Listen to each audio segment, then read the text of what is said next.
Este último tiempo ha sido de cumbres. Ya analizamos la semana pasada la europea, donde se definió en parte lo que hará ese continente al corto plazo para salir de la crisis. También estuvo la cumbre del Mercosur. Y en Brasil se desarrolló la reunión del grupo Río+20. Esta cumbre se caracteriza por ser una reunión alternativa, donde la sustentabilidad es el tema central. El economista chileno Ignacio Larraechea participó de ella y hoy conversaremos con él sus impresiones. Muchas gracias por estar con nosotros. Gracias a ti, Marlene, encantado. Esta cumbre en general es bastante percibida como una cumbre alternativa, pero como le llaman muchas veces la cumbre de las buenas intenciones. Ahí se dicen muchas cosas que en realidad nos gustaría, pero que al final del día no son vinculantes los acuerdos. De este momento hay también críticas de ambientalistas que dicen que lo que no sirvió en realidad básicamente para nada la cumbre. ¿Tiene usted la misma impresión? Bueno, primero aclarar que de alternativa no tiene mucho, es una conferencia de Naciones Unidas, entonces más formal no puede ser, con la presencia de todos los presidentes del mundo. En el sentido de alternativo tiene muy poco. Esto se origina hace 20 años, ¿no es cierto?, con la primera cumbre de la Tierra, donde todas las naciones concuerdan en que hay una agenda de sostenibilidad, de sustentabilidad del desarrollo que es urgente, que es importante y urgente. Estamos hablando de temas medioambientales, sociales y económicos, y toman 90 acuerdos que los mismos países se tienen que acompañar para acompañar ese acuerdo, si hay cumplimiento o no de esos compromisos, y a 20 años dicen, bueno, ¿qué hicimos y cuál es nuestra nueva agenda? Y tú tienes mucha razón al decir, hay bastante frustración. Si uno mira los 90 acuerdos tomados el año 92 en Río, vemos que 20 de ellos se han cumplido en forma satisfactoria. ¿Esto qué significa? Que siga aumentando el número de personas pasando hambre en el mundo, 1.400 millones de personas. Hay 800 millones de personas hoy que no tienen acceso a agua limpia. Hay en todo momento desaparición de especies. Bueno, hay bosques que desaparecen para siempre. Es efectivamente lo mismo que estábamos hablando, que no sirve finalmente para mucho esta cumbre. Tal vez a nuestro modo de entender que queremos probablemente cosas más concretas, pero en el fondo, en el sustento, ¿sirve de algo? Sí, a ver, hay un caso, desgraciadamente, no son muchos los casos de éxito, pero efectivamente la ruptura de la capa de ozono se detuvo, ha disminuido. Ha habido desde el año 92 en adelante el acuerdo de Kioto y muchas otras conferencias y acuerdos multilaterales que han permitido efectivamente que los gases con efecto invernadero hayan disminuido y esta ruptura que nos afecta a todos se ha detenido y eso ha sido un logro multilateral. Ahora, no hemos tenido el mismo avance en materia alimentaria, agua, energía y tantos otros. Seguimos con un mundo absolutamente desigual. Ahora, justamente una de las conclusiones importantes de Río+20 es que aquí quien lleva la batuta tiene que ser la sociedad civil. Los gobiernos plantean un desde. Y los gobiernos y los estados no van a hacer acuerdos que no tengan el apoyo de su sociedad civil y fundamentalmente de las empresas. Las empresas hoy día están en el centro del problema y quieren estar en el centro de la solución.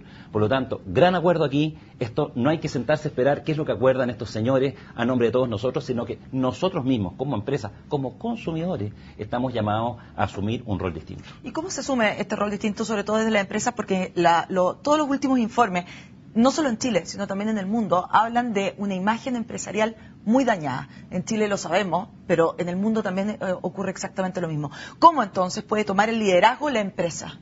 Bueno, Porter va más lejos y dice, hoy día la sociedad en el mundo ve a la empresa como causa fundamental de sus más grandes problemas.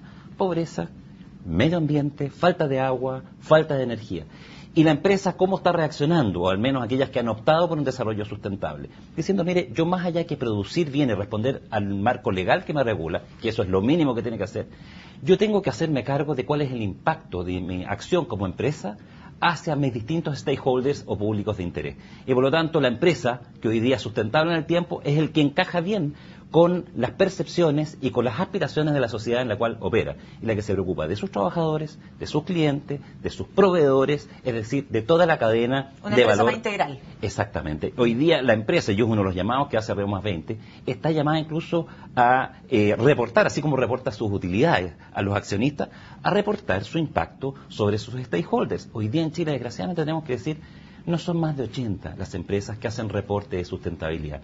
Eso no es la economía verde que justamente el mismo gobierno de Chile y Río+20, el acuerdo de los presidentes dice tenemos que impulsar.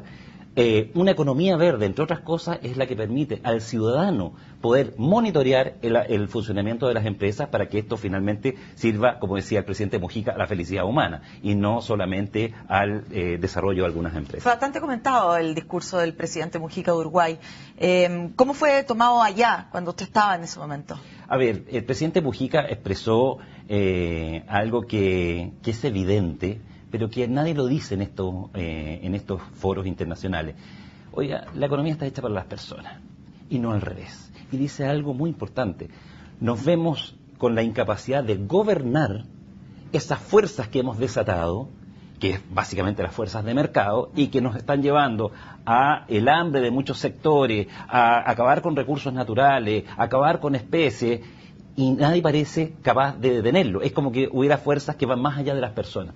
Por eso es tan fundamental la reacción que está teniendo la sociedad civil en todo el mundo. Cuando vemos hoy día comunidades que se ponen de pie para parar un proyecto, más que decir, o al menos lo que pensamos las empresas que estamos comprometidas con el desarrollo sustentable, más que decir, mira, esta gente está impidiendo el desarrollo, lo que nos está diciendo es otra cosa. Queremos un desarrollo que esté de acuerdo a nuestras necesidades también como ciudadanos.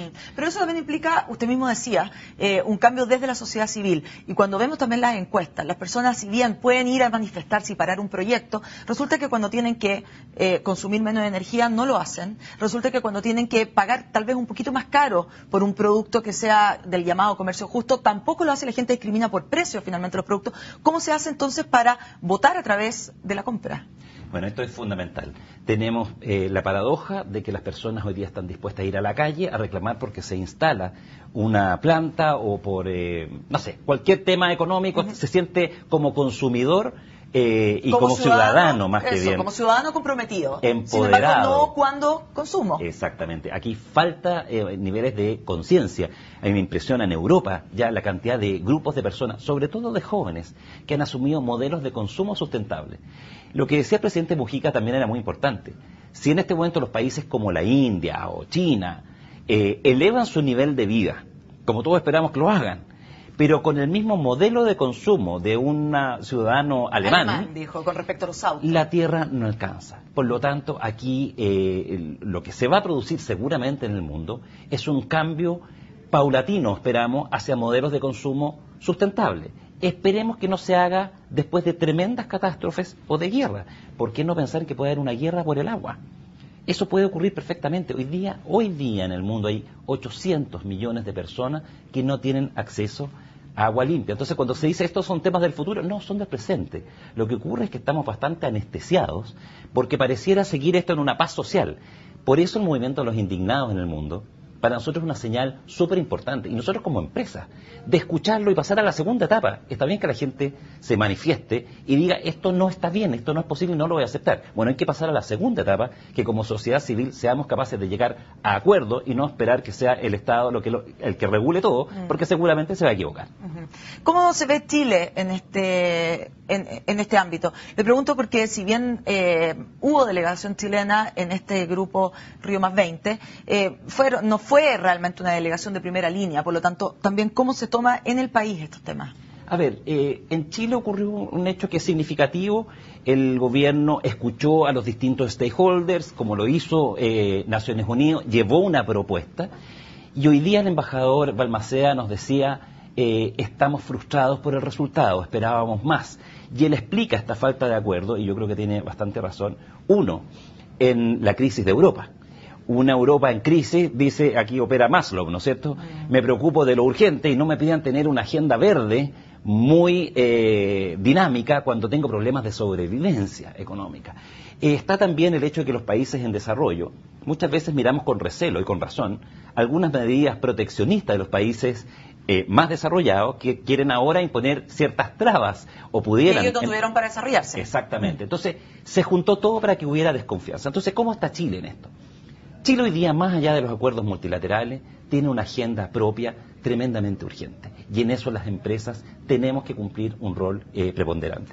Chile tiene un problema básico de confianza, de que ni siquiera sabemos pedirle la opinión al consumidor o a las comunidades que viven cerca de nuestras plantas. Y por eso no nos extraña después tener los baches que hemos tenido. Cuando hay una planta que tiene que salir del lugar donde ya está instalada, una pérdida de millones y de pérdidas de empleos para esa gente. Tenemos que aprender a conversar las personas con los ciudadanos. Tenemos que aprender a conversar las empresas con nuestros trabajadores, con nuestros proveedores y con el Estado. En Chile está haciendo falta, y esa es nuestra agenda urgente, diría yo, acuerdos público-privado, mirando el territorio, bueno, ¿qué desarrollo queremos para tal región? En Copiapó, lo hablábamos contigo hace un tiempo, se está instalando una cantidad de empresas mineras extraordinaria, es la mayor inversión histórica en minería en Chile. Nos parece fantástico, eso va a crear riqueza para Chile, pero ¿estamos dispuestos a que le falte el agua a los agricultores de la zona? ¿Estamos dispuestos a que haya comunidades que tengan que irse de la zona porque no tienen agua para tomar? O sea, ¿estamos dispuestos a llegar a la guerra del agua para después reaccionar? Yo creo que la agenda chilena tiene mucho que ver con eso, con la construcción de confianza. Y aprovecho de pasar un aviso. El encuentro de responsabilidad social empresarial y de desarrollo sustentable del 3 de agosto justamente se va a centrar en eso, en que la empresa se va a poner a la escucha de la sociedad civil y tratar de co-construir respuestas de futuro. Muy bien, Ignacio, se nos acaba el tiempo, pero la palabra que viene en este momento de cajón es acuerdos. Y confianza. Y confianza. Muchas gracias por haber estado con nosotros en Agenda Económica. Gracias a ti, Marlene. Con esta entrevista entonces terminamos este nuevo día en Agenda Económica. Como siempre, los invito a seguir junto a CNN Chile.